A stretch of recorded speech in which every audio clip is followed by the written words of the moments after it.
本节目由5G 视频手机双防抖更清晰 OPPO Reno 3 Pro 冠名。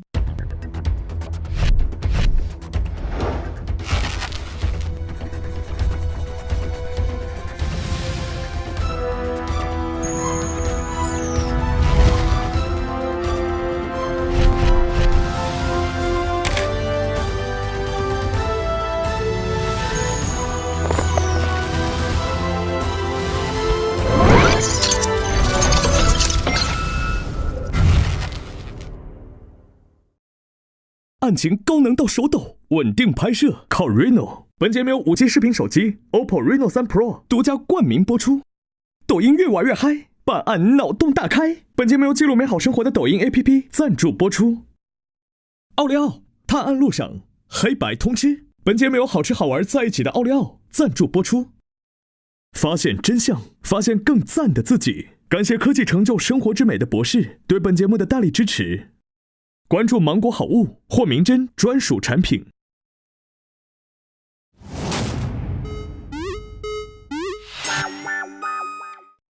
不是4排吗？还有一个人呢，快去找啊！我的锅，快跑！搜证王，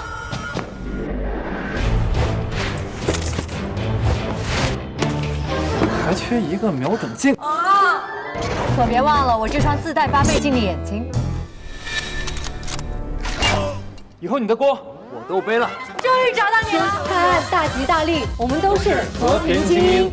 本节目一共6位明星玩家，在每期设置的游戏剧情中，分别有侦探、嫌疑人、真凶3种身份。真凶隐藏在嫌疑人之中，只有真凶可以说谎，只有找到真凶，玩家才获胜。游戏设置侦探酬金，每期抽取角色卡时，每位玩家将获得1根金条。如果真凶逃脱，则真凶获胜，其余玩家将所有金条交给真凶。如果抓住真凶，则投票正确的玩家保留金条。侦探若2次都投对，则可额外获得1根金条，其余玩家需归还金条。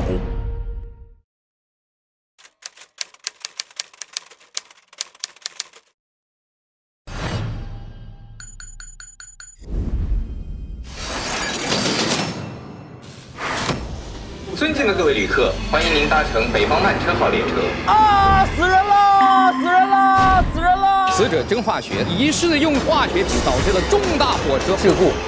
甲车王刘女士、肖先生、郝先生、甄小妹。我的父亲因为这起事故丧生了。弟弟呢？生命里其实没有弟弟。何素他不姓何，他姓甄。我的继父甄化学在我面前把我妈妈打死。贾刘他们夫妇俩都被甄流亮勒索，他就说我知道你一件秘密，这所谓的秘密是同一个秘密，不同。M 市寄宿学校发生事故，潇洒炸断了左手，郝章炸坏了脑子。事故的肇事者就是甄化学。我现在要疯狂的活着，疯狂有的时候只需要轻轻推一下。我是觉得那个事件很疯狂，你是在给自己暗示吧？我在上车之后，在医院醒来7岁以前便失去了记忆，只记得一点，就有3个玩得很好的兄弟和1个小妹妹，我们是一起在铁道边边大院里面长大的。啊！牛奶变成了蓝色，牛奶导致他的死亡。我不爱喝牛奶。习惯。12点25分，甄化学喝了很大一口。是有什么原因让他不得不喝下了这一瓶牛奶？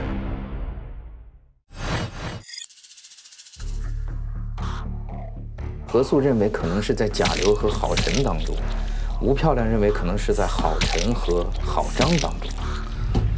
居然2个人的怀疑当中都有他，而我的怀疑当中也有他，那就选一个交集最多的吧。这个手铐郝晨啊，没办法，谁让你叫郝晨呢？这跟这手铐非常般配，俩沉一块儿。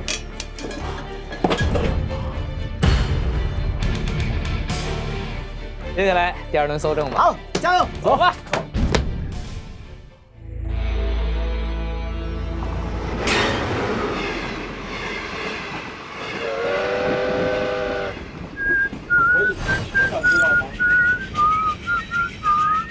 好，同志们，搜身。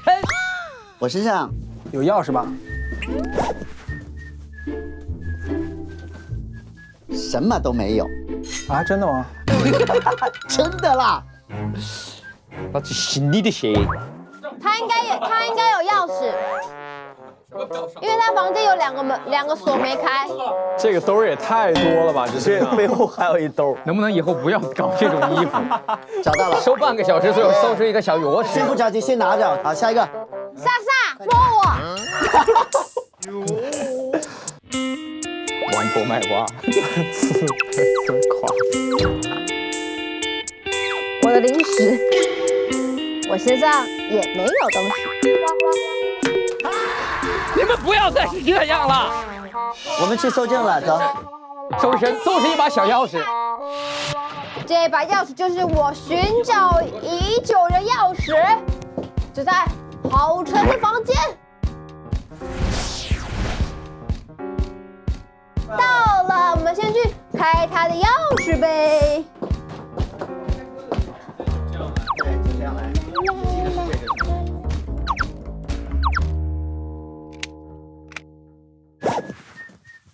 哦，这什么呀？哦，哎，一个笔记本电脑。天哪！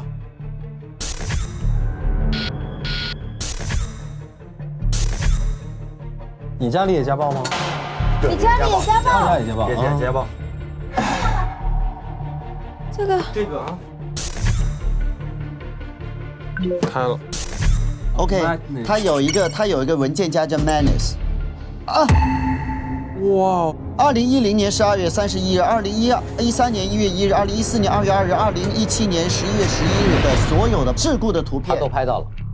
你看，第一个是 M 市寄宿学校小树林，这个他拍到了。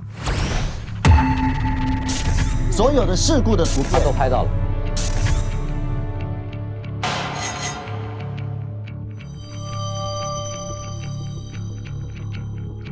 全部都是各种的事故的现场，这是为什么？为什么那么巧？每次事故发生的那一瞬间，你都在现场。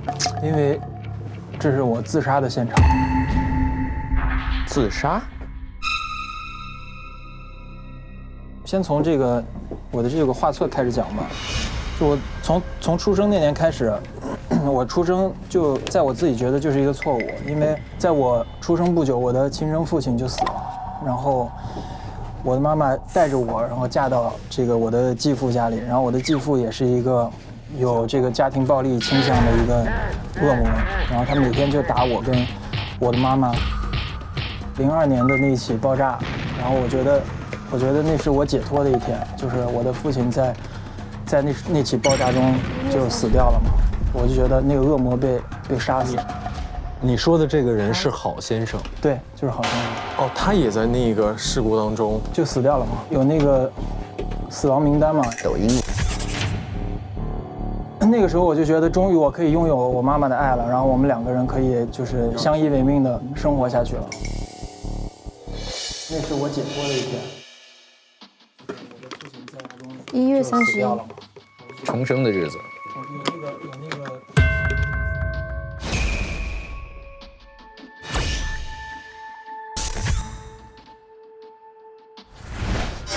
哎呀，它有炸弹呢！它有一个炸弹防扫描特制箱。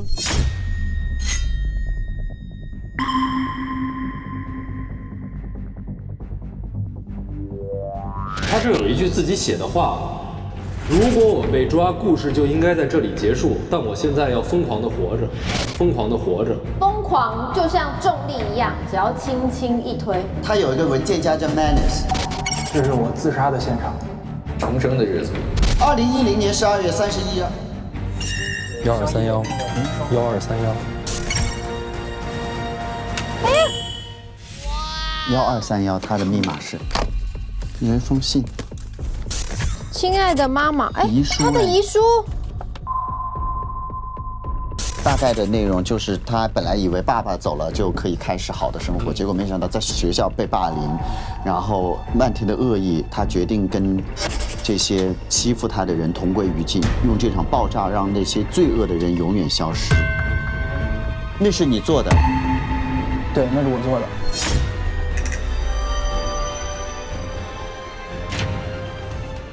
你听我讲嘛。然后我就觉得我的生活有了一个新的开始，但是就是因为我的弟弟又被妈妈带到这个家里了，我又没有得到妈妈的爱，所以我一直觉得怀恨在心嘛。而且就是因为其实包括我弟弟，然后包括我其实跟你们念的是同一所学校，只不过我是一个无名小卒，就是大家没有人关注我，所以我每天看着你们，然后在学校是风云人物，然后没有人在乎我，然后大家反而都欺负我，所以那一天是我的一个人生的最低潮的时间，就是小树林爆炸的那一天。那个小树林的那个时候，我就想说用这个爆炸的方式就结束自己的生命。为什么选择小树林呢？是因为我经常在小树林被人欺负。那个时候，一方面我是想在小树林结束，然后另外一方面我也是想用这个方式，然后让他们跟我一起陪葬吧，同归于尽。对，同归于尽。但是他们确实是我误伤的。所以之前萨萨那个判断是对的，之前被误认为是真化学的那个笔记本其实是你的。对，就是他身上，也就是我说那个疯狂的活着那个 madness， 其实就是你说的这个 madness。所以你是一个疯狂的人吗？你是一个 madness？ 我是觉得那个世界很疯狂。我觉得这应该描述的是你自己的心情吧。疯狂有的时候只需要轻轻推一下，你是在给自己暗示了。我一直不觉得那句话是他写的。你唯一没有说清楚的是为什么没把你带走？因为在关键的时刻我就胆怯了，对，所以我就跑掉了。你跑去拍照片去了？照片应该是提前架好，准备拍自己死掉那一刻的，但是没有拍上。我不相信你。那后面都是你干的吗？对，后面都是我。每次都是你。对，你说服不了我。你如果1次胆怯，2次、3次拍上瘾了是吧？后来。这是炸药的意思是吗？还是它是一个特制箱，防扫描特制箱？就是化学炸药，就是哦，我懂了，这个等于你过安检的时候不会被发现。对，它是一个防扫描箱。你带它上来干嘛？就是这是我日常必备，居家旅行早上刷牙用。居家旅行必备，居无定所，每天都会带着。我不相信他今天在车上，你今天在车上想干嘛？就是去拍照。但是这个是你现在非常危险，你现在没有杀人动机，你跟真化学没有交集。11点10分回到我的包厢，就见到了死者。他在你的包间里。对。哦，这是一个包。真化学身上有他的本，说明真化学知道他是这几起爆炸案的真凶，就这起意外的真凶。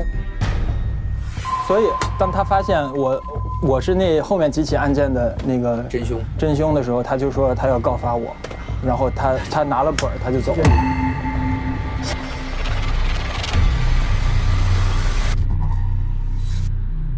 我能现在把你摁到洗手间里冲走吗？也能吗？也行，对吧？很难。你知道你这种行为多可怕吗？我知道，我这个肯定是我是一个坏人。你看，你误伤我们，误伤了，真的是这么好的一双吹笛子的手，真的是这么好的一个口，这么好的一个弟弟，对不起你们俩。来走，前往另外一个地方喽。大家好好找一找啊！我们要测这个有没有毒吗？对，要测一下，剩下2瓶，测一下剩下2瓶。我去拿那个试纸来。潇洒知道试纸在哪？我找到了。来，你拿这个。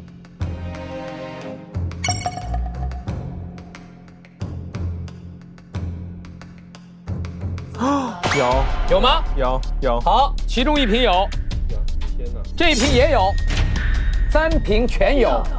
所以你拿哪1瓶都是毒奶呀！哇塞，太绝了吧！毒牛奶。哎，我想问一下，这个奶是一直放在这儿吗？从早晨开始是，但是我真的觉得真化学他跑过来的时候，他肯定是有非常急切必须要喝牛奶的。有人是不是给了他一个错误信息？比如说他吃了什么东西，然后说如果你想解毒，你可以喝牛奶解毒。我觉得有可能。找一找有没有相关的说明，药品的说明或者什么。再分一下。你扯它，打开。摸到了吗？哇，纸条，潇洒发现了一个纸条，哦，读一下。举报信。M7 调查局的调查员你好，今天我乘坐北方慢车号列车，在车上突然闻到了一位乘客的箱子散发着刺激性的气味。我发现那个箱子里装着一个化学试剂调配出来的炸弹，而且它还有一个记录着10多年起爆炸的详细时间、地点、炸药成分、调制效果的本子。它应该就是这几起连环爆炸的真凶。我关注了一下这个人的身份，他叫郝晨。说明他发现了你要举报你，就是我把那个化学制品带上车的时候，他为什么在我房间？就是他，因为他是真化学，他就闻到了。他说感觉和18年前的北方慢车爆炸案如出一辙，本人当时也在火车上，保证不是真化学干的，说明这个不是真化学。再让我看一眼。哦，对，他因为是举报信，他不能说我是真化学，因为他现在还在被通缉。对，他想，所以他得以第3人的身份，对匿名性，去帮真化学，也就是帮他自己洗脱这个罪。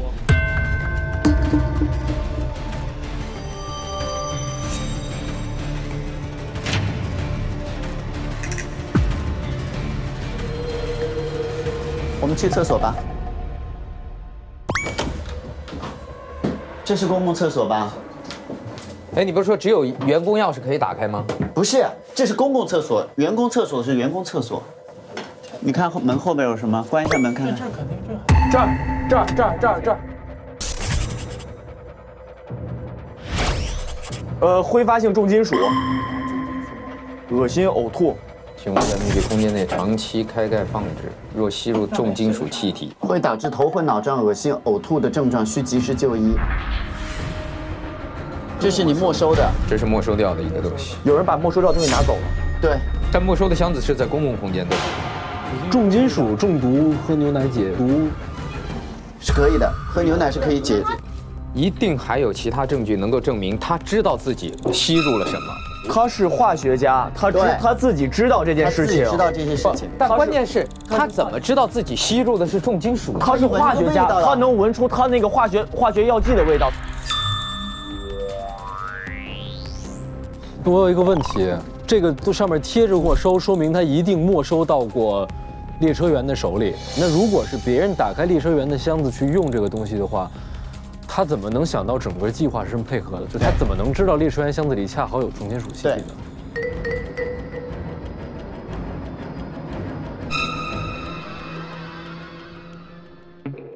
危险物品箱。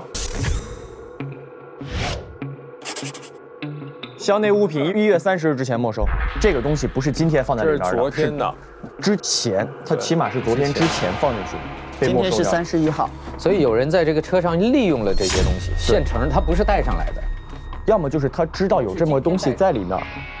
在我们这些人当中，唯一最有化学常识的就是你了。但最了解这些东西是有什么的是他呀，是潇洒呀。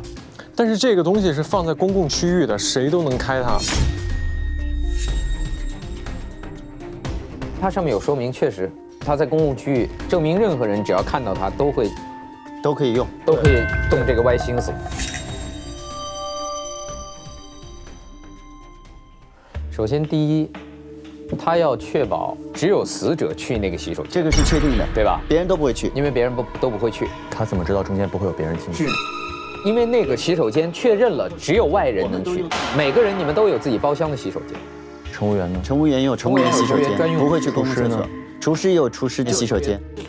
若吸入重金属气体，会致头脑混乱。所以，你刚才看到的那个视频，他去喝牛奶之前，他是从哪儿奔过来的？能把那个视频我们调出来看一眼。视频前面有很长一段时间，餐厅是空白的，大概是几点到几点？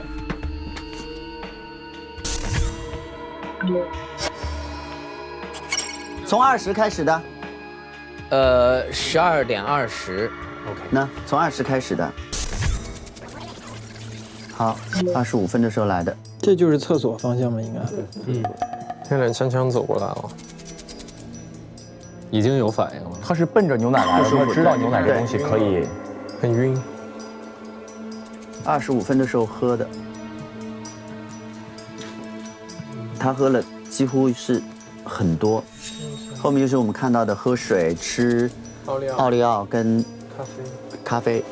刚才的时间线里面，最后见到他的是你11点50，对吗？对。然后你偷拍了他的视频，嗯，从11点50过后，就没有人看到他了，在你们的供述中。对。哎，乘务员12点到12点半巡查，没有来餐厅吗？路过了餐厅，但是没有发现过异常。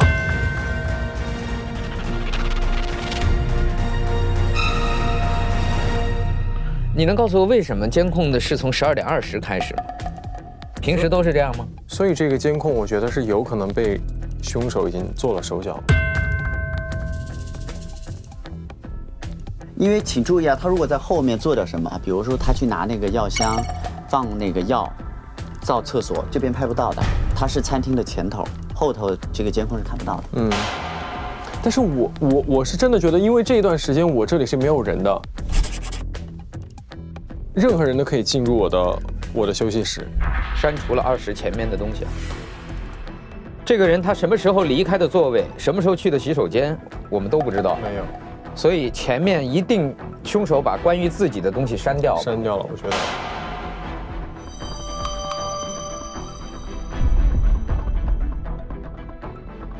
走吧。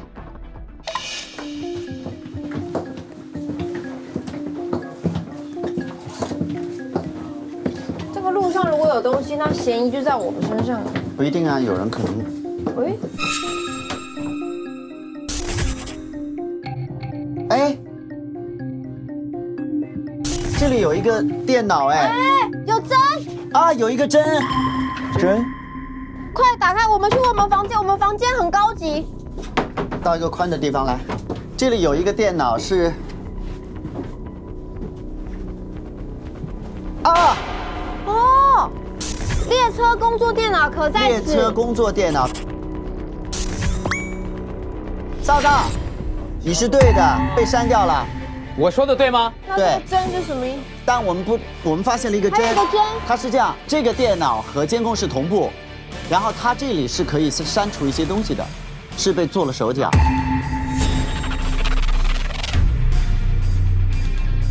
他是拿这针筒的意义是什么呢？他总不能是拿多此一举把药放到针筒，我往牛奶里扎吧？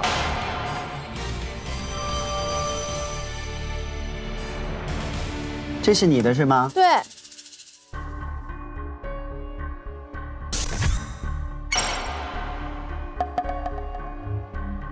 我们4个被称作学校里的校草，他跟我们玩得非常好。有照片吗？我知道在哪，我去找。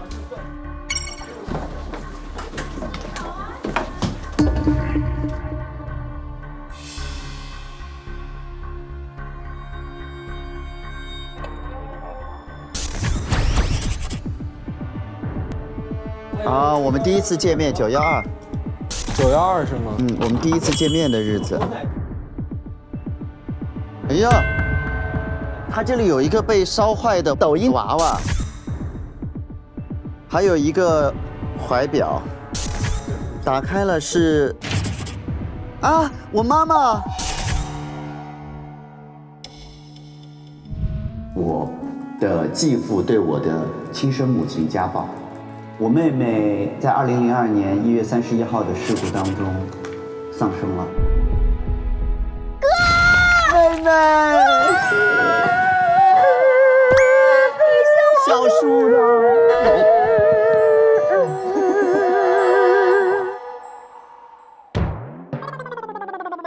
你为什么当时不肯跟我跟妈妈走啊？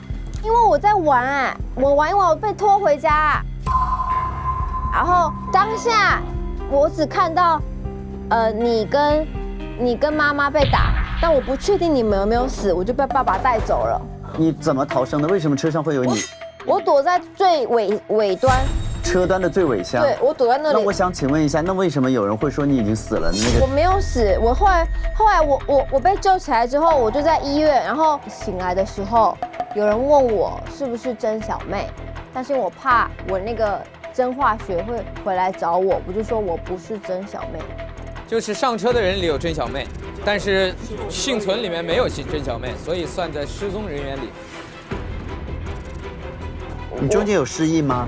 我没有失忆，但是我被救起来那段，我不知道我怎么从火车上离开的。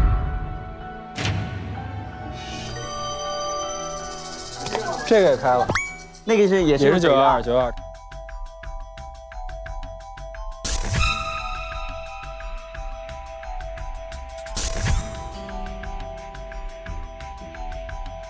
这里面写着18年前的北方慢车号，我可是见过真正的车王私生子，他穿着红衣服，鼻尖有颗痣。真正的车王私生子，鼻尖有颗痣。好想找回丢失的记忆。红衣服的小孩的鼻子上面有一颗痣，这是我记忆中仅存的2个画面。他旁边还有个蓝色衣服的小孩，我看你挺像那个蓝色衣服的小孩，看来你假冒了车王儿子啊。他是车我啊。你是那个蓝衣服吧？你这衣服看着就挺蓝，好不容易当次富二代，还是假的，还是假的。哎，这都是你的了，拿着吧，拿着吧。来日方长，我给你留点吧。哎，是见者有份吗？不要，这个是什么？这个是车王的太太是吗？不是，这个是我妈妈，就是当初车王刘太太。对，当初就是死了的刘夫人。当初车王呢是有了私生子之后呢，他没办法把私生子养在家里，然后他跟我妈妈关系很好，于是就把私生子寄养在我们家，然后每个月就是让我妈妈来照顾他的私生子，然后每个月来打钱，然后直到有一天呢，假车王，然后就说，因为他说我可以承认我有私生子了，他就来接私生子的时候呢，张就一直在哭闹，就说那我要把我妈妈其实就是我们的妈妈，然后还有我一起带走，陪她玩儿。然后呢，那贾成说好啊，就把我们一起带走了。然后当时他有一个信物怀表，就是当初呢，就是这个怀表其实是信物，是挂在他身上。但有一次打闹的过程中呢，他惹我生气了，他就说：“哎，你别生气了，我把这个借你带好吗？”因为他也不知道这是什么。但是当初发生爆炸的时候呢，在你身上，对，我在车尾玩，我就没有出事儿，但是我被炸晕过去了。当我醒来的时候呢，贾车王的那些手下就看见我有怀表，就以为我是真正的我是私生子，然后你就将计就计了。我当时一看，说我妈妈也不在了，然后跟我一起从小长大的朋友也不在了，我当时也以为她死了，对吧？我也没家里人了，那我说也希望有人照顾我，那我就说，对我就是私生子。然后呢，我就一直在扮演这个身份呢，然后扮演到现在，但是我之间一直不知道他还活着。所以你小时候画的那个有一个爸爸带着一个穿蓝衣服的，一个穿红衣服的小孩，其实就是你爸爸把你接走的情形啊。那推下去就是说，他们都以为我一块被炸死了，但实际上是假车王把我救了，把我推下车了。但没人知道这事儿，没人知道这事儿，正好我也失忆了。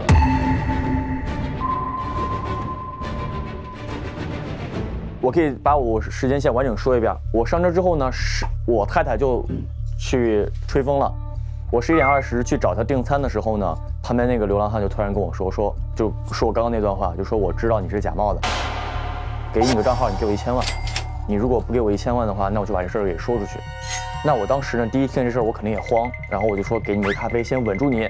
稳住你完之后，我就回来就想，我要是给你钱，你要万一一直拿事儿要挟我怎么办？我也不知道你是谁，对吧？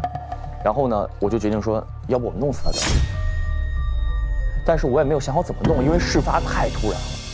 结果我就一直在房间想啊想，想着想着的时候，我就听见1点多钟，张在说，哎呀死人了，我就出来看他死了。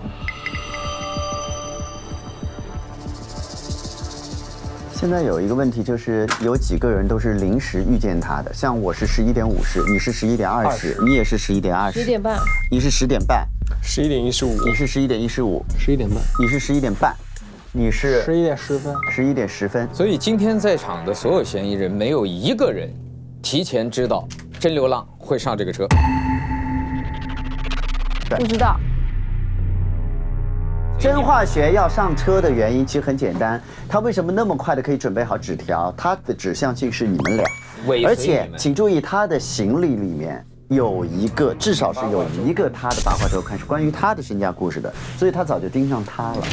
所以他其实是来勒索他们俩的，但是他没有想到会在这儿遇到我，遇到你，遇到肖，遇到张。我觉得我们现在有一个很重要的疑点，为什么你们在清醒之前都有一段很奇妙的失忆？所以我一直在想，第一起案件就是列车上这个案件，到底是谁干？郑化学说不是他，我仍然认为第一起案子也不是郑化学干。那还有谁呢？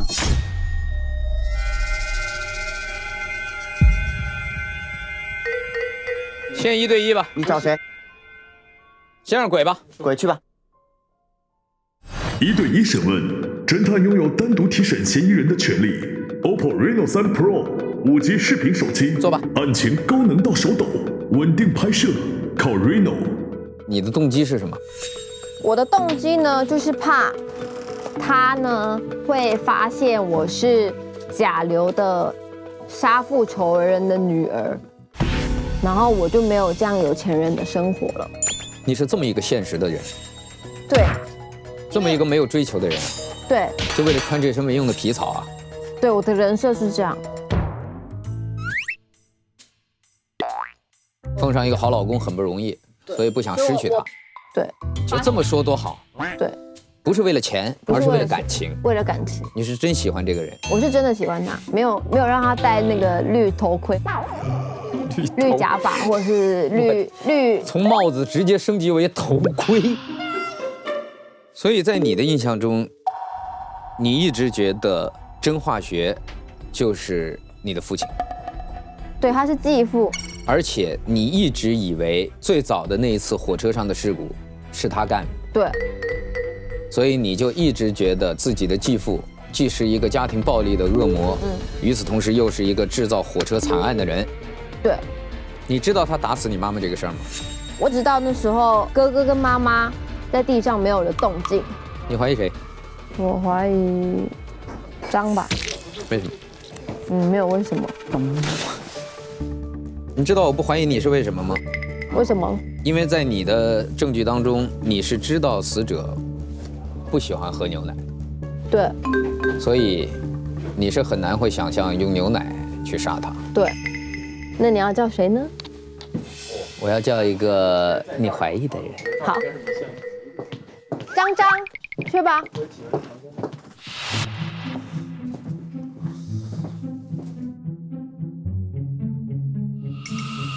就是那个针管，因为牛奶瓶是可以反复开启的，没有必要用针管。对，牛奶瓶不是密封的。那个针管是在谁那儿发现的？那个电脑一起使用过的一个针管，是在公共空间是吗？对。我觉得有一个疑点，就是因为你距离现场死者死亡的地方，最近是最近的。所以，如果你要作案的话，你对空间的把握是最清楚的。更重要的是，刚才发现针筒和那个监控录像的地方，也离我很近，离你很近，就在你的厨房外面。假设是我的话，如果我提前的话，我需要经过餐车这个环境，我会从这里面穿来穿去。不，那个电脑就在你的厨房外面。你可以通过那个电脑同步监控，而且通过那个电脑，你可以篡改这个原始文件。所以，如果是你准备好毒牛奶的话，你既可以通过这个电脑去观察死者有没有中圈套，你也可以通过这个电脑直接把自己之前下毒的过程删掉。我说的对吗？没错，只能说从空间的角度上是最近的，但是在整个作案的逻辑上，大家是同等的。那你帮我分析一下，如果不是你的话，你最怀疑谁？我现在只能从动机角度上去看，就是我们的动机产生的太突然，来不及布局。都是临时今天在车上见到他的。如果真的是要极限，就是说动机很突然，并且能快速布局的话，需要满足2个条件：第一，对列车相对了解；从另外一个角度来讲的话，就是对化学了解。对，所以从这2个方向的话，还是郝晨和列车员。我们要看那个针管里面有没有毒。有毒吗？拿试纸试一下。能出来吗？这个针有毒。真是有毒的，真是有毒啊！对，真是有毒，能说明死者身上有。但是关键是，这个针扎到哪儿去了？那何必多此一举呢？你们要换个对方1对1，还是要？好，我就找陈吧。那你去吧，你们俩去吧。你怎么有这么丰富的化学知识啊？巧合。你知道这个现在对你来讲非常不利的在哪儿吗？有啥不利？目前杀人手法，他是先用重金属作为诱饵，让他中毒。他中毒之后，他是知道他是一个化学老师，而且他也料定他中毒之后自己一定会跑去找牛奶，所以在牛奶里下好毒之后等着他。所以你的化学知识是目前最符合杀人手法的。我怎么会知道那些东西在车上呢？因为在公共区域啊。那我没有必要用那个东西杀人啊！我杀人，因为你化学好啊，别人都想不到这一层。但是问题是我没有拿走那个本儿啊。我杀他的动机就是因为他早上去我那房间，然后发现了我那个本儿，他要拿那个本儿举报我，对吧？所以我要拿回那个本儿。我要不销毁那个本儿，我杀他也没有用啊，还是会被你们找到。你的本儿你巴不得地在他那儿，你这样可以栽赃给他。怎么能栽赃给他呢？感觉好像是他所有的记录啊。那个是我自己记录的。对啊。你们看到那个本儿，你们肯定知道那不是他做的呀，对吧？那是我没有，那是我记录的。刚才所有的人一开始都以为那个本儿就是他自己的一个作案记录，因为在江湖上所有人，大家都脑海中各种新闻报道也好，通缉令也好，大家都知道过去很多起案子是他干的。所以那个本儿出现在他那儿，谁也没怀疑，所以你完全没必要拿走那个本儿。你要拿的是那封举报信，但你没找到。那我怎么可能知道他有举报信呢？因为他说了他要举报你。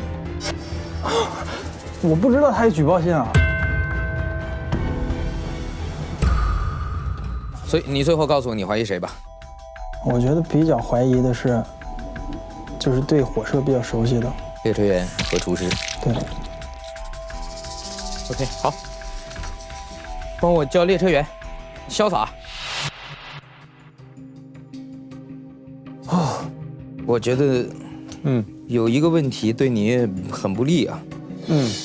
餐厅里边有一个公共区域，里面不是放了好多被没收的东西吗？对。你这现在好几个人都认为，最熟悉这个区域的，或者说对这些东西最了解的。最能够立刻想到利用这些东西的，就是你。但是这个东西是危险物品的那个危险箱，它就摆在那里，然后上面就贴了一个封条，就说是危险物品，而且每个人都可以去碰它，都可以去开它，它并没有一把锁、一把钥匙，指定是我才能打开。而且还有一个对你不利的点，就是12点到12点30。半个小时的巡逻时间，对，你的半个小时的巡逻时间，对你来讲是作案的最方便的时间。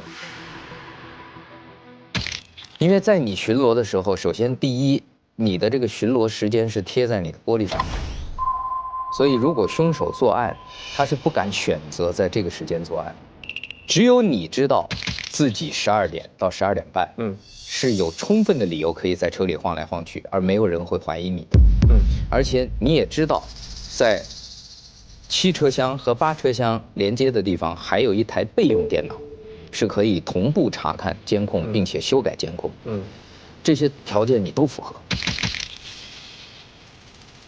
但是如果说我已经把我所有的透明时间都公布给大家了，我怎么可能选择在这个透明的时间去做这件事情呢？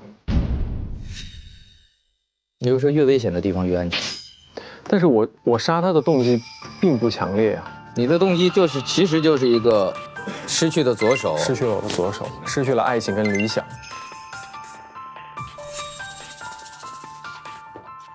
好，帮我叫一下何。身上没有找到针孔这件事情就很难受。他会打到哪儿呢？哎，这个不是，可能是一个就是正常情况下能看到的地方。可是你想想看，他一个就是比如说清醒的人，怎么会允许人给他扎针呢？这个针管是留在了删监控的地方的话，那说明这个针管是，也就是说他在监控范围内做了什么，他才要删掉监控，对吗？对。这里面就包括，比如他给牛奶下毒的过程，就因为他的角度是这个角度，牛奶就放在这儿，任何人都必须得删掉那些对自己不利的部分。对呀。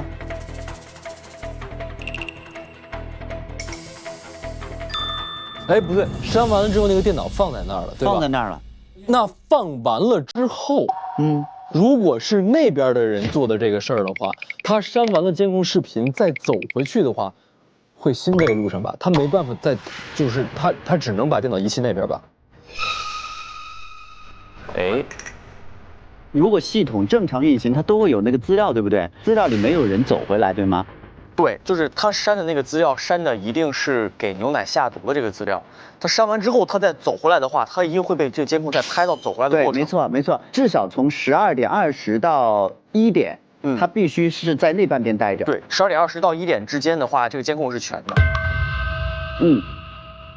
所以电脑是不是可以排除那半边？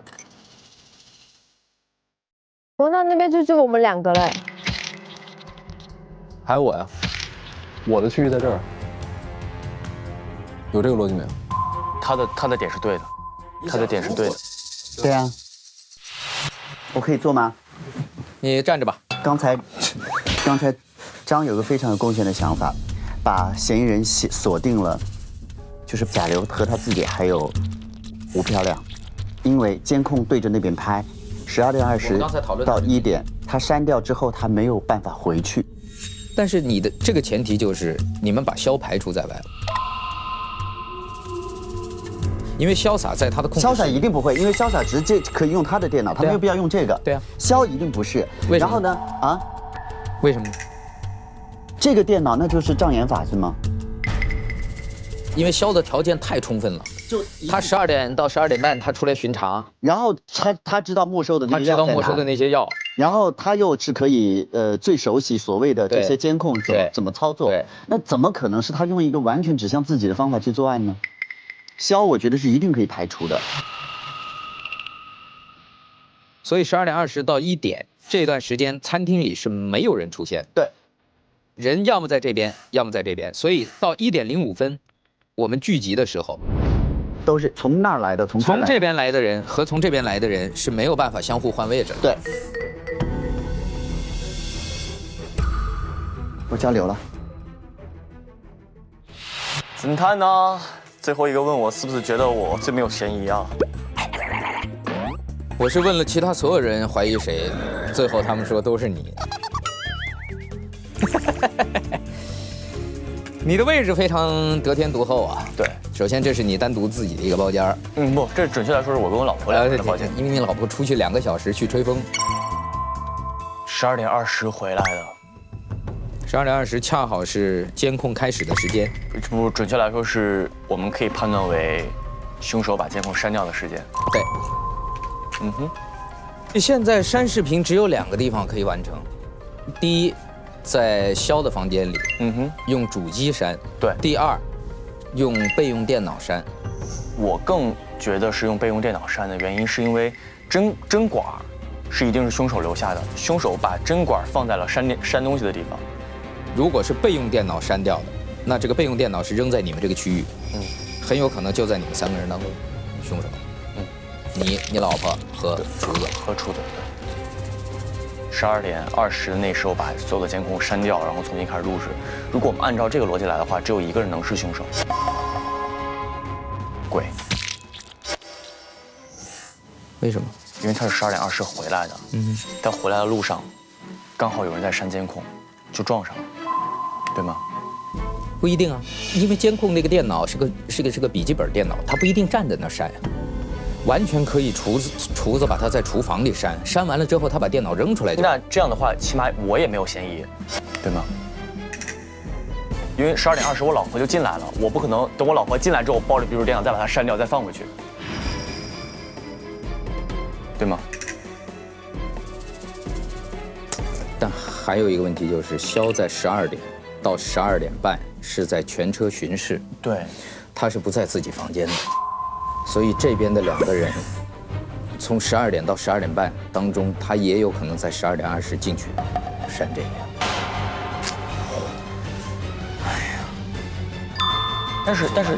但是凶手还是要跑过来把针孔放在里边的，那个针管一定是凶手留的。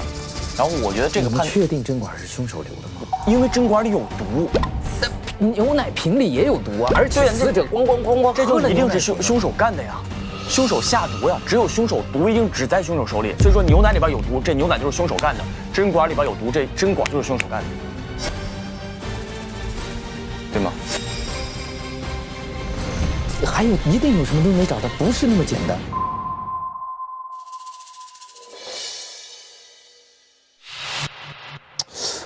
我现在又觉得刚才那个逻辑有点不对。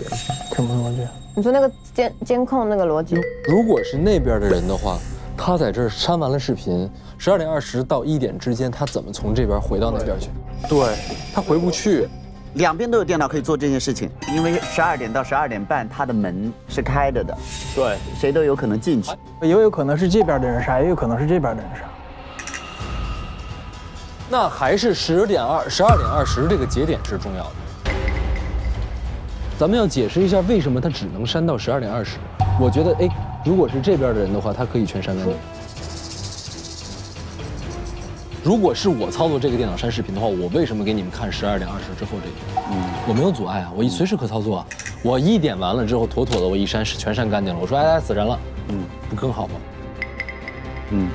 同样的，他的嫌疑排除，为什么呢？如果是列车员自己操作的话，他也没有死啊，他可以删得干干净净的。我随便删呀，我都可以删。就是作为凶手来说，没有保留这个人死亡过程的这个必要性。他既然有删监控这个行为，就说明他是有意识的删除对自己不利的监控，但是他没有办法删除全部的监控，你明白吗？就才会留下监控这个人，要不然他逻辑就不自洽。逻辑怪，非常有逻辑。为什么保留12点20？其实阻碍还是因为他没办法接近删监控的这个地方。对，12点半，潇洒他就在自己屋里待着了。我已经进屋了，12点半。这就是为什么他后面他很有可能是在他的屋操作的，因为他只能弄到12点20，他就赶紧走。对，他很有可能就是在我回去之前那段时间那半个小时删干净了。对，所以解释了他为什么12点20之后就留下了这段。那如果按这个逻辑盘的话，就是那边的人排除这边的，就是那边的人。对。哇，太难了。那为什么针筒跟这个电脑是放在一起？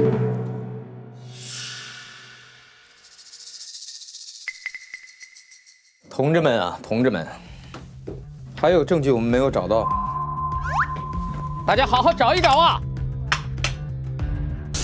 本趟列车自取牛奶为仓库提供，发车前会提前摆好。10点1刻我们上车之前，它就摆好了。这个啊，你们谁喝了这个奶啊？这个上面有个针孔吗？这上面真有针孔。谁喝过你们？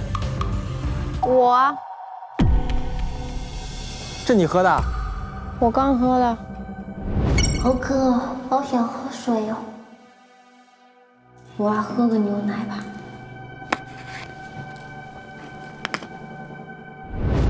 我刚好渴，我喝的那个奶有毒吗？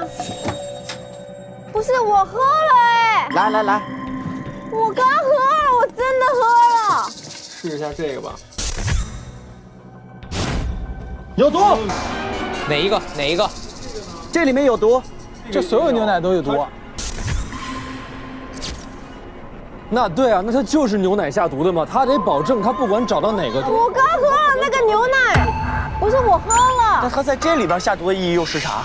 保证他不管就是他这个人一定知道牛奶是解毒的，所以所有的牛奶都下了毒，所以他最终一定目的还是说这个逻辑就是重金属到牛奶，这逻辑是没错的。你们都没有想过我等下半个小时我会死吗？你只有半个小时了。天哪，妹妹！我不想死，为什么要？天哪，他只有半个小时了，赶快赶快那个集中讨论。那赶快集中讨论，不然我要死了。先走去讨论吧。我傻眼呢。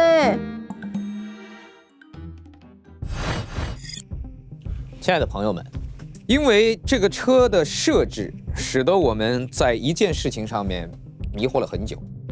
这件事情就是到底凶手是在哪一台电脑上面操作的删除视频？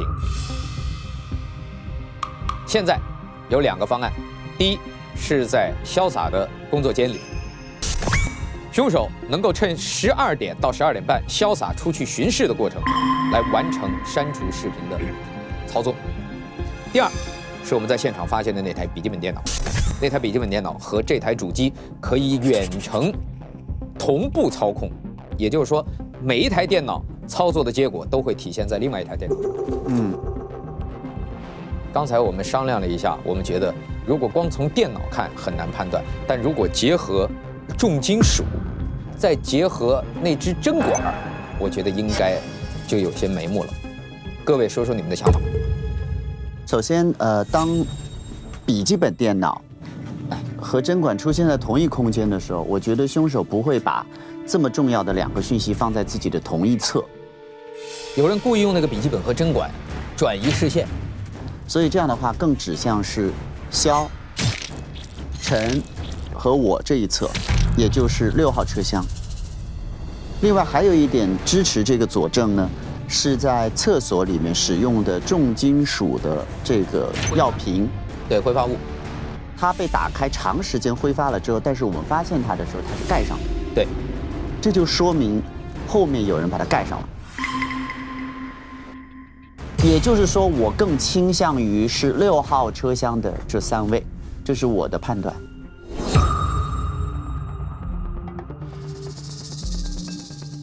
比较可信的是，6号车厢这3位其中的1位，在作案的过程当中做了这样几件事情，比如说他在这里面首先用针孔把所有的没有开封的牛奶，为了以防万一，他全部打入了毒药。同时放在外面的公开的这个牛奶也打了毒药，同时还打开了没收的违禁物品的箱，找到了重金属的这个，放到厕所里面打开盖儿，然后他把针孔扔到了跟这个笔记本电脑同样的一个橱柜里面，然后他回到6号车厢这边，在12点到12点半，潇洒不在他的巡逻室的时间里面的时候，他进入到他的工作室，在台式电脑里面删除了监控。然后回到自己的空间。我觉得就关于回去再把盖子拧上这件事情是有可能的，死者自己拧了，有可能就是他发现这个东西他就拧上了。哪怕说他进去闻见味儿了，他是不是也得先找个这味儿是啥吧？然后一看看见了那个东西，一看是重金属，然后他才能知道赶紧去找牛奶。对。我问大家，打药往牛奶里打药是12点以后的事情吗？或者11点50以后的事情？所以11点50是最后是你看见死者在哪？对，我更倾向于凶手是在11点50到12点之间给牛奶打的药，因为他知道12点到12点半，列车员会出来巡视，他那个时候打药太危险，所以这个人应该是掌握了列车员巡视的时间。在11点50，你最后看完死者以后，到12点的这个空档里，这10分钟。但有一个问题啊，就是他在那儿在厨房给每一个牛奶打药的时候，你当时在哪？我在厨房里边啊，他那个是外边的吧台，你完全看不到是吗？看不到，门是关着的。我有一个小小的问题，就是当时那流浪汉他一直在餐车里吗？对呀，他一直在餐车里边看着人往牛奶里下药，他不避这人吗？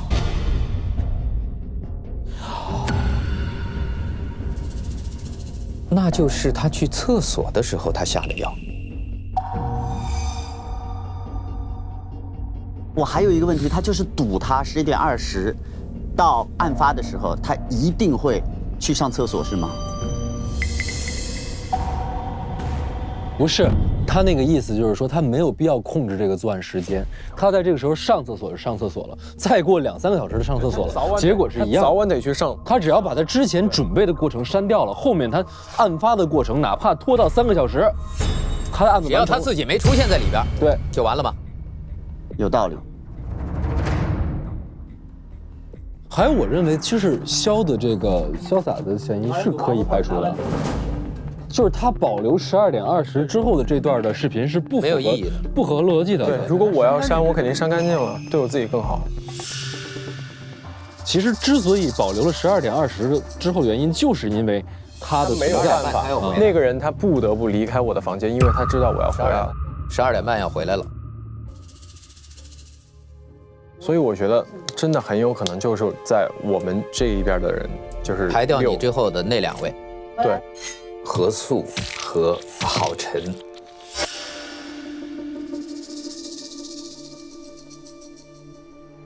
我们听陈说一下吧，好不好？陈，因为现在我觉得，因为我知道我自己不是，所以我觉得我非常的怀疑你。我想听听你讲你的想法。我是觉得，如果是我杀他的话，我肯定会把那个他要挟我的证据拿走。这一点你在跟我1对1的时候反复强调，但我反复告诉你，我们在第一次看到那个本子的时候，压根儿没想到那是你的本子，所以你把它留在死者身边，反而让我们一直觉得那是死者干的事儿。你一开始看，我们一直都被迷惑，都以为那个本子里记录的是死者的。你一开始看那个本子，你就知道不是死者的，对吧？没有，我只是有这个猜测而已。对呀，因为那上面所有的字迹也是我的呀。有一点点道理。你们俩存在一个互相嫁祸的关系。你们俩既然可以互相嫁祸，所以那本子在他那儿，你不拿回来也是对的。我担心的不是他嫁祸我，我当时9岁，他根本没有办法嫁祸我，对不对？你认为一个9岁的孩子会做一个化学事故吗？不是后面的所有的呀。对，那后面是我做的，所以我最重要的是要把本子拿回来呀。所以你留在那儿嫁祸他呀。如果我这样嫁祸他，那我没有杀他的意义了呀。我杀他干嘛呀？他能要挟我吗？他就不用举报你了吗？我怎么知道他有举报信呢？你觉得？不，你不知道他有举报信，所以你以为你杀了他，他就没法举报你了。结果没想到他留下了一封举报信在被子里，你没翻到。如果你知道有举报信，如果你是我，你杀了他，你会把本子拿走吗？我不会。我不会，因为人已经死了，他不会说话。我杀掉了他，然后把这个本子扔在他那儿，然后没有人会以为他干完了所有的坏事，现在被人干掉了，大家都会觉得替天行道了。有人，那有没有人查凶手？查凶手，但是没有人会举报你了呀？为什么？因为他死了，没有人会查到那个本子是我的吗？那个本子上没有任何证据指向你，自己啊。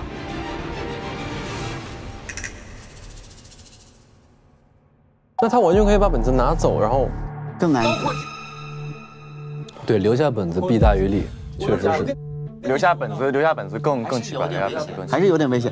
我觉得萨萨那个说得通，但是陈这个也说得通。你要这样说的话，那我是不是等明天早上到那一站下车，然后把那个化学炸药炸了，更方便？你如果炸了化学炸药，那就证明之前的真不是他干的了，另有其人。为什么？他也在车上呀，他没有死啊。有道理。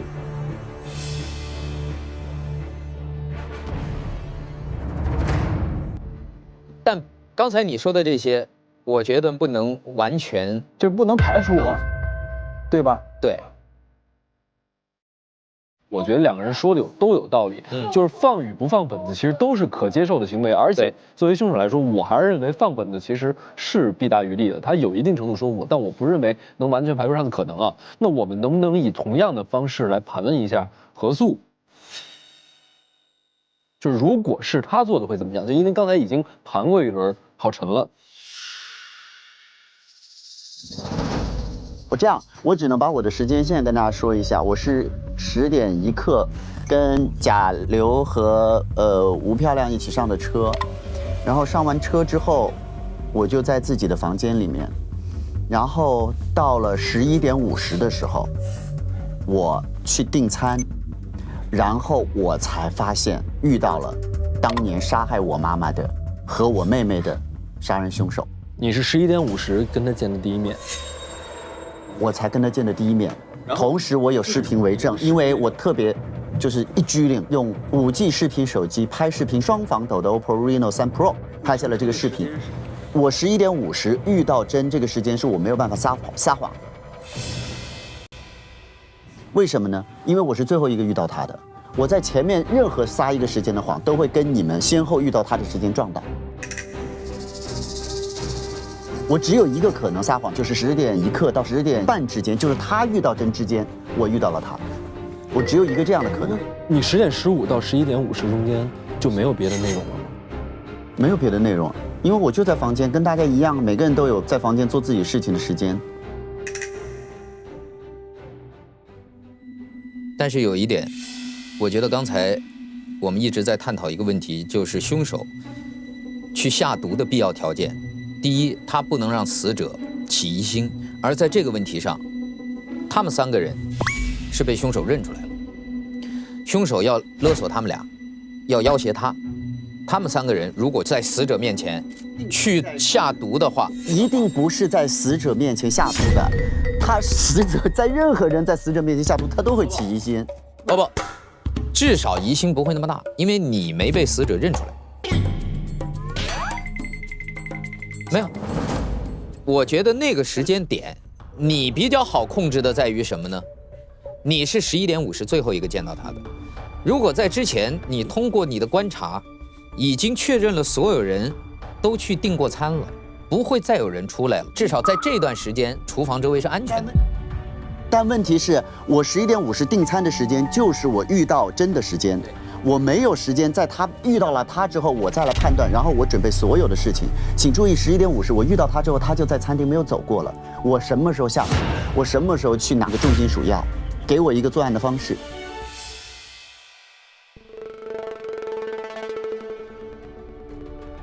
你们现在的对我的怀疑有点矛盾，我只有一个可能，就是在10点半之前，他遇到他之前，我就遇到他，想到了所有的方案。但这个方案里面，就等于我并不知道大家什么时间可以不去订餐。现在你们给我的2个时间点是矛盾的。其实咱们就是说，作案的那个条件，你刚才说那个，并不需要这个人有非常高深的化学知识。这个化学知识我可以告诉各位，牛奶可以解重金属的毒，这是化学课本里的常识。也就是说，这个不见得完全指向陈。对。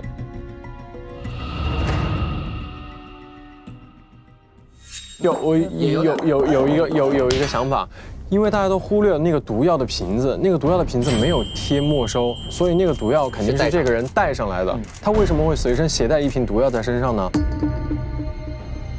漂亮，毒药不是车上。我觉得潇洒这个精彩，潇洒这个非常解决问题。药不是车上现有的。他是有备而来的，除非这个人随身天天带药，不然他就是知道他要杀的人在车上。他不仅准备了药，他还准备了针管，针管一定不可能是车上现有的。那这哥们儿准备一瓶毒药带在身上是干嘛呢？我们用排除法吧，大家投票吧。投票吧。好。妹妹自从知道他只有半个小时之后，整个人就没有魂了。没事儿，哥哥去帮你找解药好吗？对，爱是唯一的解药。哥哥给你一点爱。吃个鸡腿。投票吧。好，你在你咽下最后一口气之前，你把票先投了吧。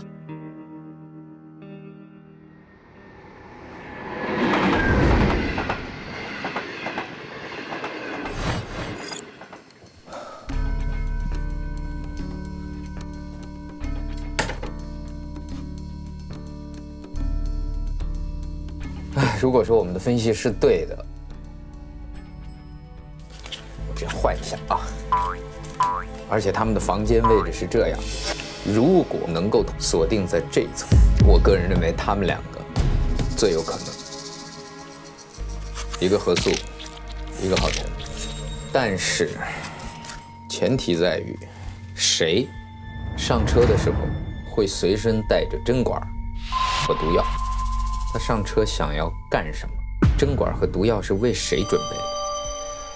如果陈已经在他的行李中带了作案工具上车，而且已经有想在车上制造事故的企图，他为什么还要带毒药？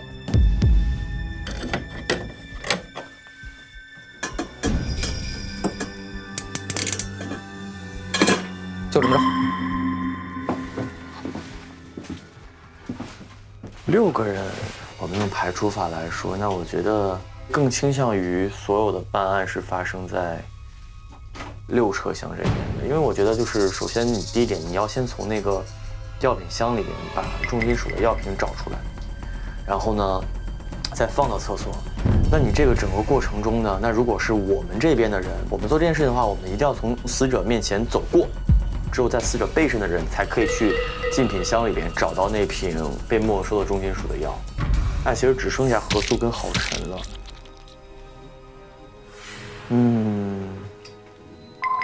何素跟郝晨。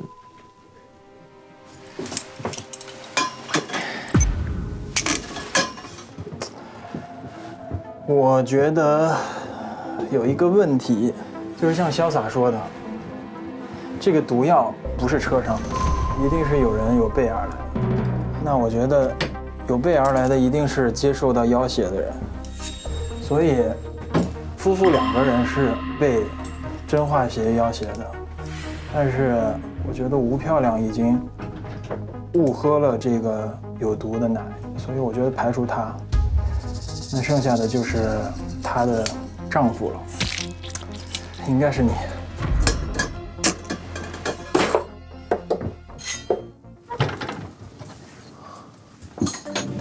OK， 好，今天是我在明星大侦探的投出的第1票。我们今天晚上推测，那个凶手是在6车厢这一边的3个人，就是在郝晨跟何素之间。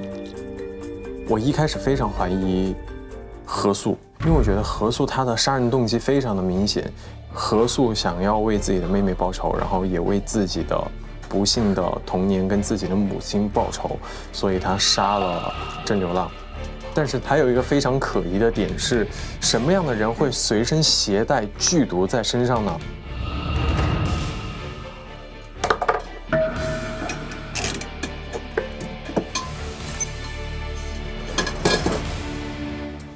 简单说2下吧，然后大家中间有了各种各样的推论，比方说这个瓶盖是怎么拧的，还有下毒的时间究竟是什么，还有谁知道真化学会上车。我认为最有指向性排除的一个证据和逻辑，其实就是监控，只有在6号车厢的3位，基本上就锁定到2个嫌疑人，何素跟郝晨。因为他们之间实在找不到死证，只能从他们最后集体讨论的时候的玩法跟逻辑来推演。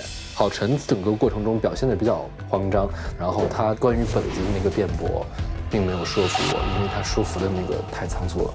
然后何素，我中间对他一度有很怀疑，因为我觉得他带节奏的倾向很明显。他坐在那儿就先点了一句，自己是清白的，想听郝晨盘盘逻辑。虽然郝晨一下就慌了，但是我就觉得何老师这个节奏带的有点猛，因为他自己是被我心中锁定到2个嫌疑人之间。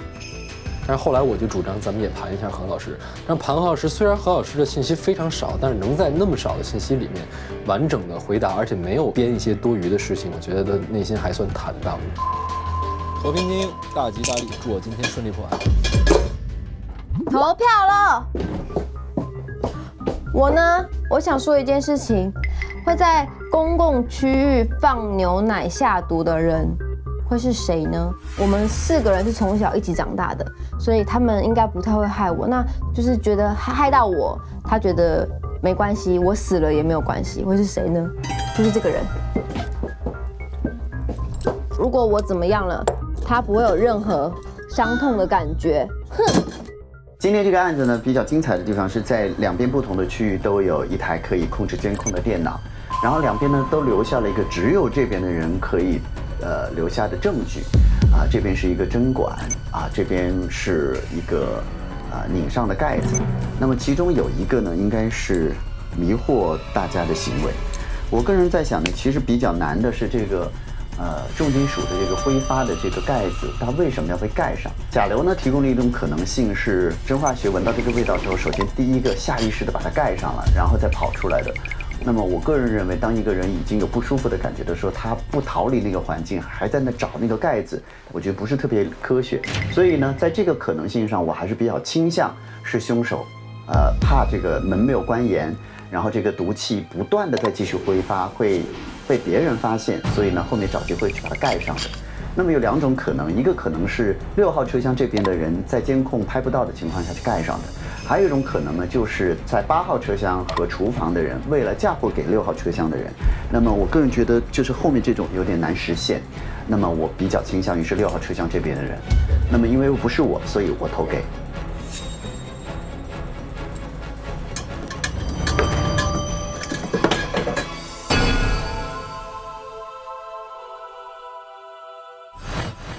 亲爱的朋友们，让我们一起唱响这熟悉的旋律。有一种不祥的预感。今天的歌词应该改成有一列不祥的列车。我们首先，我建议大家，我们把爱送给我的妹妹，好吗？哦，我的妹妹。有一好，来吧，请宣布。美丽的传说。明星大侦探第5季第11案，北方慢车谋杀案中，究竟谁是杀死真化学的凶手呢？谁？现在公开投票结果。首先，公开获得0票的安全玩家，就我了吧？获得0票的有3位玩家。哦，肯定有我，肖肯定有。来0票，首先你站出去吧。获得0票的是吴漂亮，还有2位玩家获得0票，他们是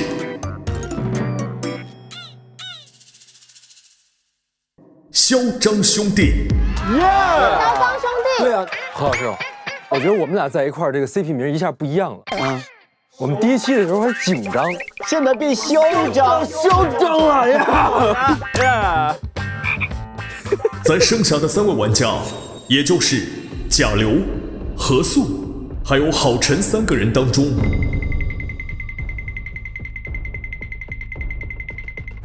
来，我们往前一步吧。究竟谁获得的票数最多呢？首先宣布侦探的第1票。别这样了！别看我跟我没关系这事儿，你说我就跳窗。侦探穿的跟这个窗帘一模一样。把奶给我拿来，喝一口，我以示清白。侦探的第1票是郝晨。哦，你第1票投的我有 feel 哦。把奶拿来。我以示清白。好，来吧。在剩下的7票中，获得票数更多的玩家，他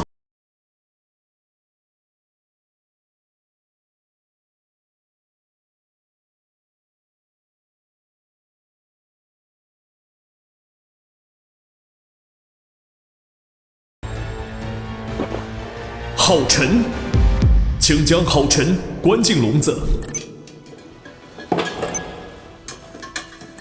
投给郝晨吧。就是他。怎么可能？我的炸弹。不用，我腿长。哦，对，不要忘了他可以腿。别拦着我，我怎么这么笨？你是要喝奶还是要喝咖啡？谁投的我？我。鬼你都投我？投何素的是侦探的第2票。之前我一直在怀疑陈，但是现在当2个人都有可能的时候，尤其是这个毒药我解释不清楚的时候，我还不如学以前的侦探们。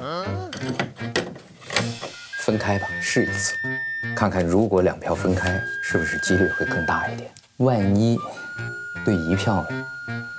对吧？万一对1票。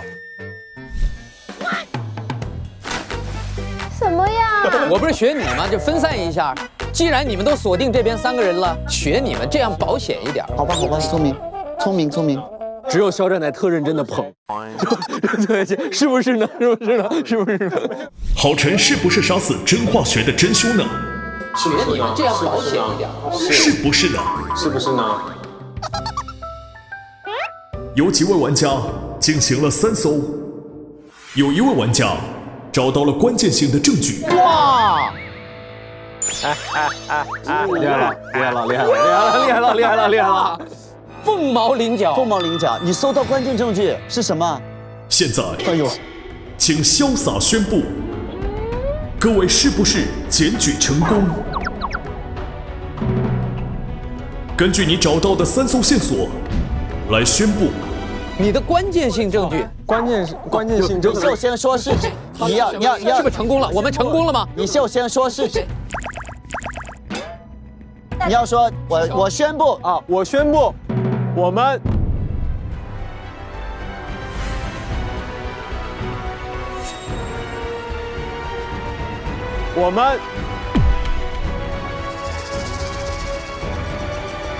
检举成功了。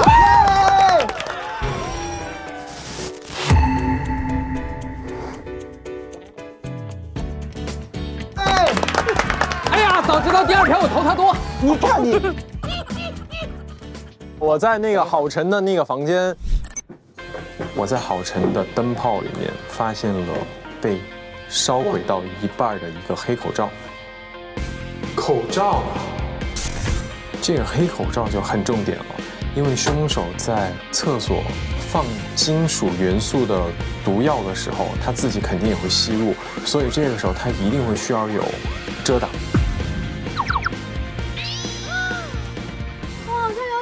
哎，等一下，慢点，你拿完金条再打，拿到金条，拿完金条再打，好，耶！祝贺！没办法耶了。快发金条！对不起啊，何老师，咱们俩这么多季，为什么最后一票投你？我来。没办法听你们讲那么多了。快，金条可以让他复苏。等一下，金条，等一下，我有一件事情，重要的事情要告诉你，你的死也要算在他头上，因为从法律上来讲，他这叫间接故意杀人，他把所有的奶里面下了毒。可是我现在听不到了啦。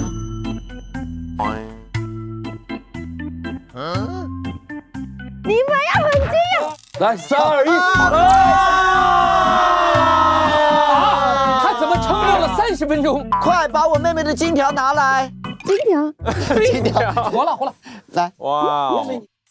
让我们这样把这根金条烧了，祭奠我们的。别闹，妹妹，给你拿着，妹妹，地上凉不凉？凉的。你要不要靠在哥哥身上？不然你靠在哥哥身上，这样。妹妹，这根金条，你过奈何桥的时候，我会握着紧紧的。对，作为买路钱。哇哦！你没投对吧？我投他呀。都投对了。不是，我想说一下我的理论。他现在我妹妹炸了，他现在。我想说一下为什么我投他。我说完我再啊，因为呢，这火车里面我会喝到那个奶。最想毒死我的人是谁呢？这些人都是我的最喜欢我的人，只有他跟我没有关系，所以他毒死我他无所谓。我死了。又一项罪名了，来靠我身上。这是。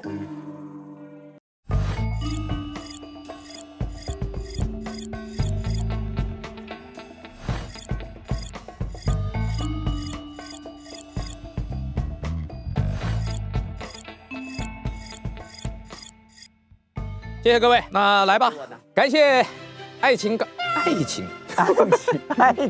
感谢爱情高能到手抖，稳定拍摄靠 Reno， 感谢5G 视频手机 OPPO Reno 3 Pro 对本节目的大力支持，谢谢。抖音越玩越嗨，办案脑洞大开，感谢记录美好生活的抖音 APP 对本节目的大力支持。奥利奥探案路上黑白通吃，感谢好吃好玩在一起的奥利奥对本节目的大力支持。有拜什么？感谢美食搭档探案必备的拜是可乐对本节目的大力支持。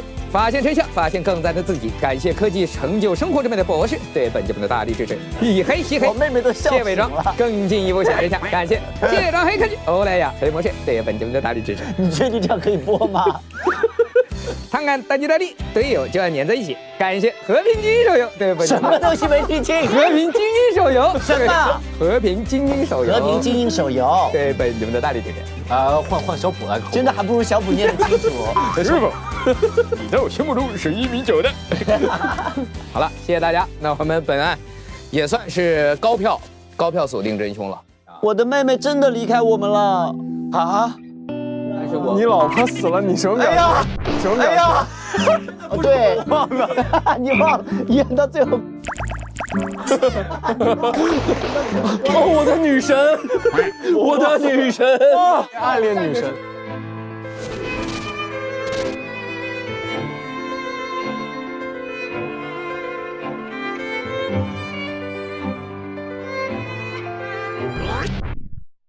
这个时候我站着是不是显得特别冷酷啊？对呀，但我也没有跪的理由啊。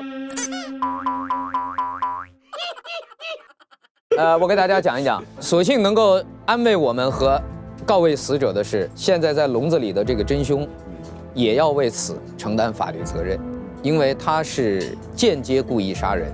而且他不只是这一起，他间接故意杀人，他把毒药放在了所有的牛奶里，也就是说，只要有别的人喝，也都跟着一块儿死。但是他不在乎，他放任这种结果发生。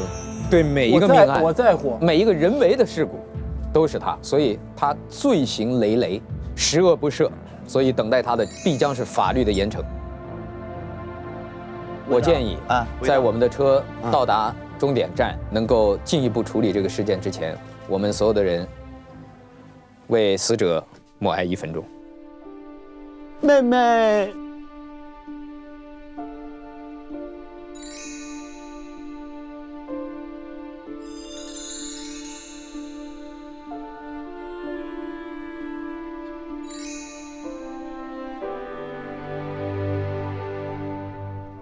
你看，这个火车，我是车王的女人。怎么会这样？漂亮到发紫。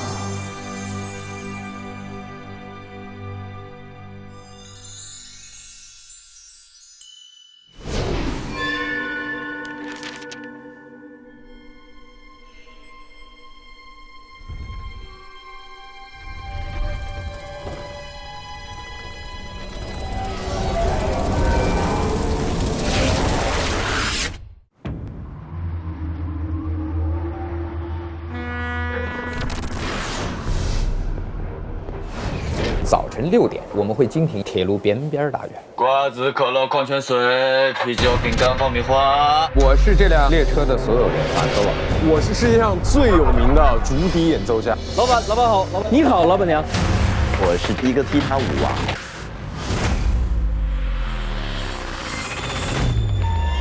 王。啊！车长，厕所门被锁住了，帮我把它撞开。凶杀现场，这不是我的哥哥郝晨吗？我咋觉得似曾相识？上一次人生中他死了，他有一张2002年的车票。有人改变了过去。穿越阻止不了郝晨，他阻止其一，却阻止不了其二，让他来陪我。妹妹，出不去！什么人啊？快，萨萨，快！何素啊！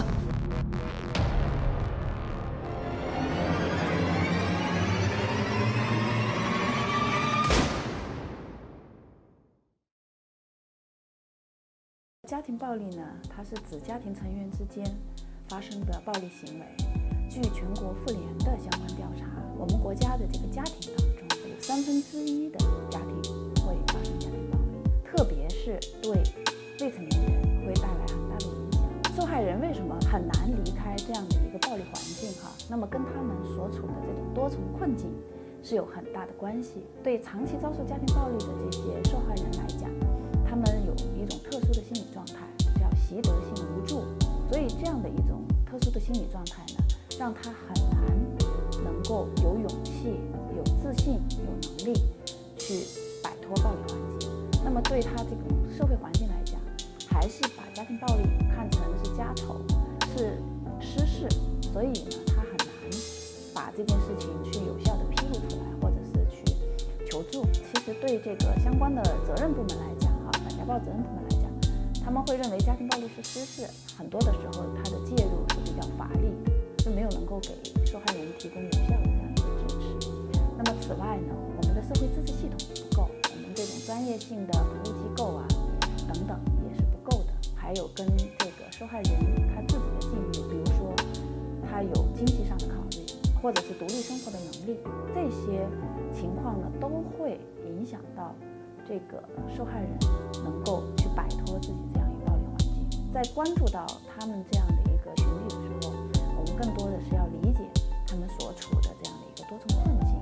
那么在我们构建这个多机构合作防治家暴的这样一个系统当中，其实用人单位也是有责任的。那么在反家暴法当中，家庭暴力的受害人或者加害人的用人单位都有反家暴的这样的一个义务，这样的一个义务是一个法定的义务。那么此外呢，我认为应该鼓励和支持专业性的社会服务机构来去帮助和支持这个受害人建立对家庭暴力零容忍的这种社会环境和社会氛围，然后让他们敢于站出来，同时也获得及时有效的支持和帮助。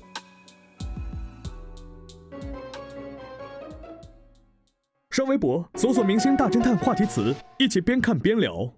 感谢特别合作媒体微博台网、微博综艺，战略移动资讯平台网易新闻、网易娱乐、网易号，独家深度合作媒体新浪娱乐、新浪新闻客户端，特别合作新闻客户端界面新闻、一点资讯、Zaker 封面新闻，特别合作 WiFi 万能钥匙、讯飞输入法、轻宝宝、中华万年历、造豆果美食、闪萌。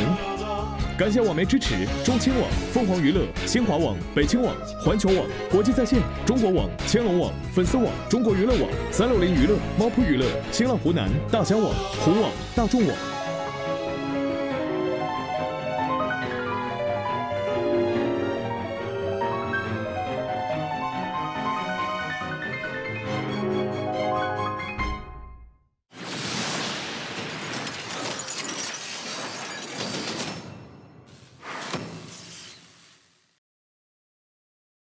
高能侦探再度集结，